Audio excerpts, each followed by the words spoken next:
Треньорът подготвя 10 момчета, 9 от които са в тройката на България. Към момента работи с тях индивидуално, защото вярва, че така се изграждат успешни състезатели. Силата ми е в индивидуалната работа. Едно е да гледаш един декар царевица, друго да гледаш петстрък.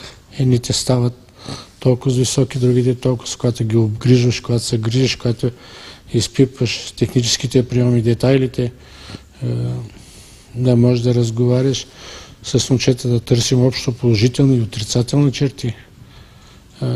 Борбата не е лесен спорт. За треньора Лако Лаков борбата е съвършен спорт, който учи на техники и хватки, но учи и на дисциплина, упоритост и уважение. Заради коронавируса тренировките на състезателите дълго време се провеждаха на открито, а това несъмнено оказва влияние върху тяхната подготовка. Който тренира и спре тренировките, той намалява издръжливост, рефлекс, реакция. Той дори да познава техниката, той връща назад. Аз, както ви казах, всеки ден тренираме. Няма отсъствие, няма закъснение. И лошо се отразява. Трябва да почваме пак от нула, от начало.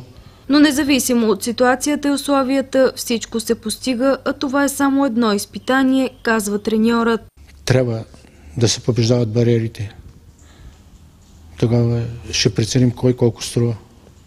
Ако искаме да успеем, в съвременния живот човек трябва да бъде не професионалист, малко трябва да бъде надпрофесионалист.